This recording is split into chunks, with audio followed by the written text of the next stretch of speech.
Welcome to Globe 10.0. Chad Finn, Tony Massarotti. Patriots, 7-point winners over the Indianapolis Colts, 31-24. Leaves 4 teams in the AFC now, Chad, with 9-3 records. New England, Pittsburgh, Baltimore, Houston. How would you rate those 4 right now? In my mind, Pittsburgh, and for a while this has been the case, has been the class of the AFC. I think we saw more evidence of that yesterday with the way they manhandled Cincinnati.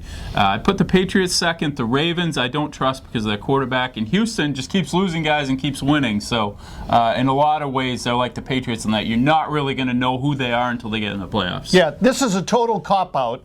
But I will say that the one team that's not going to the Super Bowl in that group is Houston. And I have been impressed by them too, but I just think that push comes to shove. They're not going to win with Yates at quarterback, not against one of those teams anyway. And of the other 3, I mean, Pittsburgh beat the Patriots. You got to give them an edge there because of that.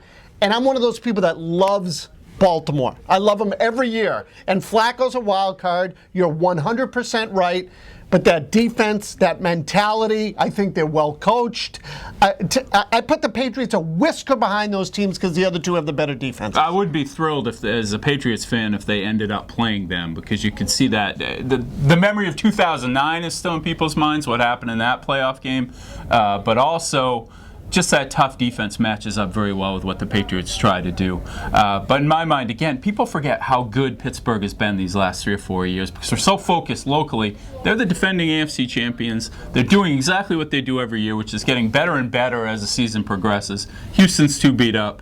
And the Patriots, who knows what they are? We can't get a read on them because of the opponents that they're playing. So it's going to be a real shootout this year. So right. Now remember, just very fluid in the AFC for a couple of reasons. One, of the Ravens and Steelers, one of them is going to be a wild card team. At the moment, it's Pittsburgh because Baltimore owns the head-to-head. They're 2-0 against Pittsburgh this year. Unless the Ravens lose, they will be one of the top 2 seeds in the conference. The Patriots, on the other hand, last week, they were the number 2 seed in the conference, but Houston played a non-conference game. Patriots beat the Colts, and now the Patriots are the top seed. There's a lot of jostling with those 3 teams, and given how close the conference is, maybe home field is going to make a difference.